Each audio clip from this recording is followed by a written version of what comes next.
Welcome to Career Cafe, a podcast to help you thrive in the professional world. Listeners, welcome to our podcast episode on the art of follow-up, nurturing connections after job applications and interviews. Joining us today, we have Jerry Ross, Clara Webster, and Brandon Street, and myself, McKinley Hatch. I'll be the moderator today. And let's just jump right in, talking about following up after an interview and job applications and all of that. Let's talk about why that's important and how it'll help our listeners stand out. So I was told there are 3 keys to success. I was once told that. And I asked, well, what are those 3 keys to success? And they said, follow up, follow up, follow up. Those are the 3 keys to success. And it made a lot of sense to me as I thought about that, because a lot of times we start things or talk with people or do things, and we forget the most important part of all that, and that is that follow-up piece, right? And I think in the world of easy apply, right, to where when you upload your resume on LinkedIn or Indeed or wherever your handshake, the avenue that you're using, and the easy apply to where you can apply to 100 jobs in an hour significantly reduces our thoughts on following up. But the way to truly land that, in my opinion, is step 2 of what you said, following up. That's step 2. Exactly. That's right. And I think making those connections and reaching out to people that are going to be the ones that make the decision truly separate you versus other candidates. And I've said this before. Recently, I had a position open in the office. I had 40 applicants. 3 of them followed up on their application. Out of 40, 3 of them followed up. One of those 3 was the person that we chose. And it's just, how can you separate yourself? You're in a pool with a million other people that clicked easy apply, right? So what can you do to separate yourself?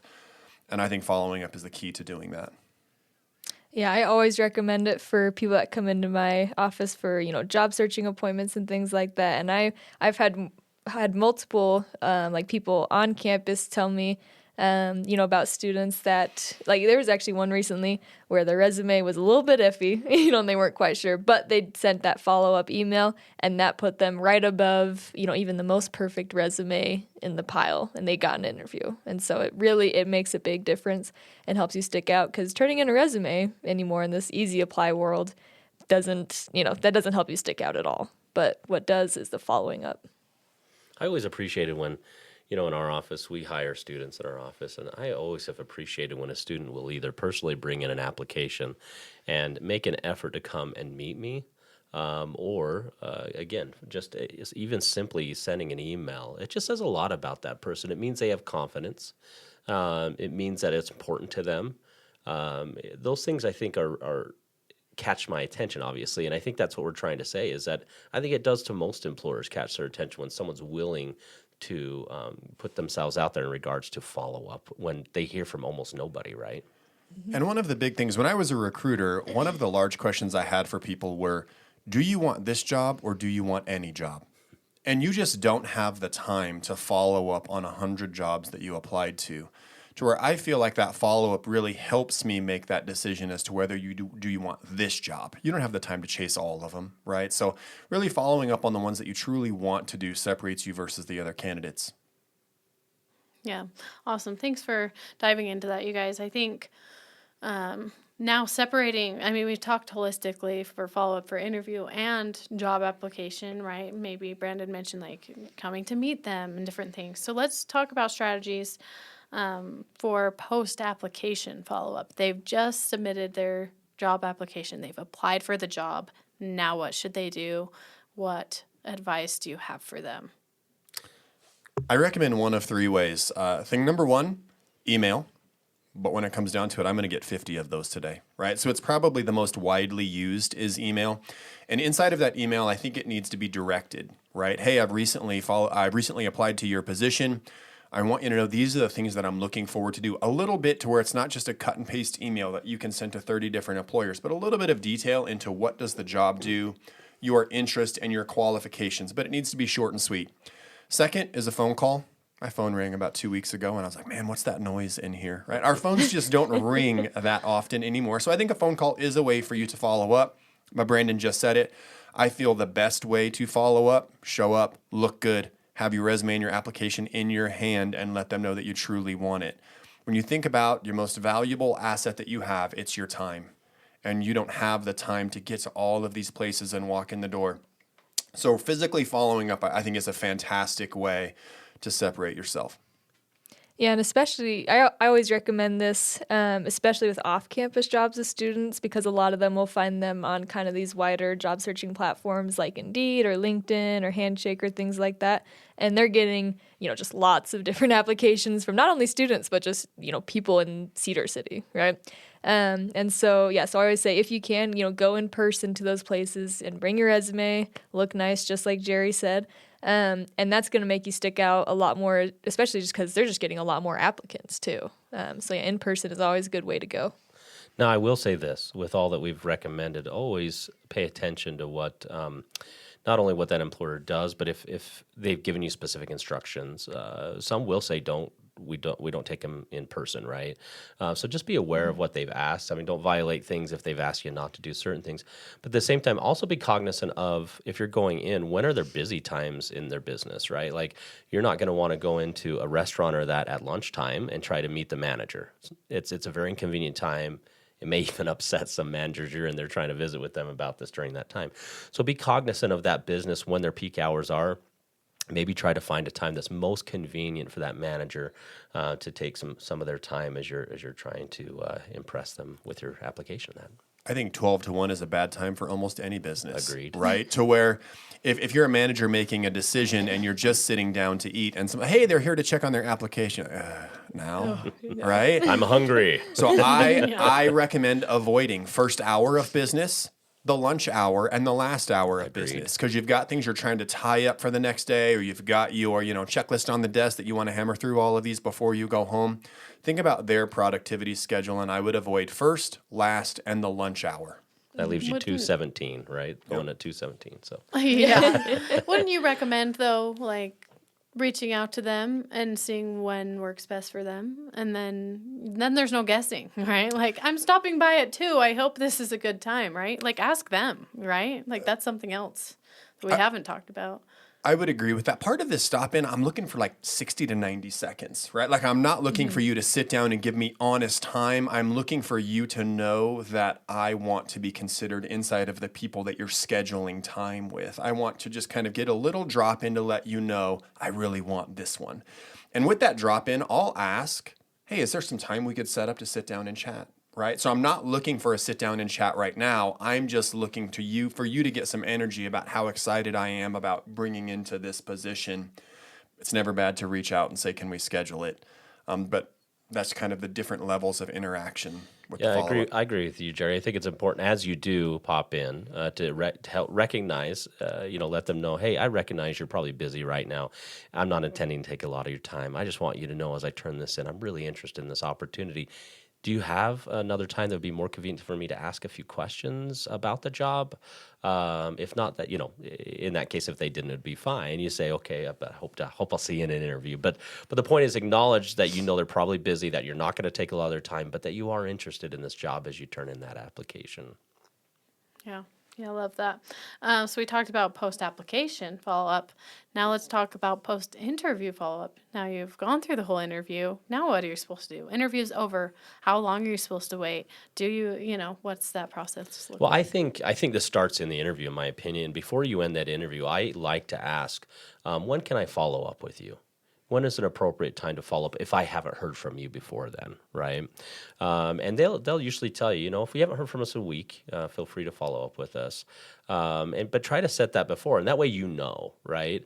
But I have, individuals who come and they're like, yeah, they interviewed me 2 weeks ago. I'm like, you haven't followed up with them yet? Like, we're looking at the most 7 to 10 days at the most. But if you've established that in an interview, then you know the appropriate time. If I haven't heard, is it okay if I follow up? Yes, then you feel natural and know when to do that. So, and I would also say I usually recommend, because there's 2 different types of follow up. There's the thank you follow up, and then there's like the following up on hey, I haven't heard from you in a week, and when we talked in the interview, you said if I haven't heard in a week or so, this is the time to reach out. So also keep in mind there's those 2 different types. I always tell people for the thank you follow up, which is either sending like an email or sometimes even like a handwritten note or card or something like that. That should be like same day. Like I always tell people, after you get out of the interview and go home, open up your laptop and send that thank you email that same day. But following up to hear, more about the job and things like that, that's something that you'll want to establish, just like Brandon said, at the end of the interview. Is there something you would recommend in that same day email that you send? Yeah, so I usually say, so first off, just be really gracious. Just say, thank you so much for taking the time to interview me today, taking that time out of your schedule. It was great to meet you and your team, maybe if you're on a panel or something. So just express your gratitude for being able to meet with them. I always say if you can throw in any type of little personal anecdote, if anything happened during the interview that was memorable, that just kind of helps them remember oh yeah, when they see that in the email, helps them remember who you were. And then, reiterate your interest in the position. And if there's anything maybe that you wanted to add that maybe you weren't able to cover in the interview or anything like that, you can take the chance to do it then. But yeah, this thank you, it's typically not something super long, just kind of those 3 main points that you wanna hit. And I'll say, those make a big difference too. I've only gotten one. Well, when I hired for a position here on campus, I only got one thank you email, and that person ended up getting the job. And so it really, it just again shows a lot about the type of person that they are, and employers really appreciate that. I know employers who've changed their mind based on that thank you note. I do, and more than one. And so I know when it came down to a couple candidates that they were very interested in, and one of them sent them that thank you note, they made a decision based on that. Now, it wasn't solely based on that, obviously, but that was kind of the cherry on top, if you will, saying, you know what, this person took the time to do this. It really says a lot about who you are and your interest in the job. It helps break the tie. Right? When you've got just 2 or 3 candidates that are all just so level in what they're bringing to the team.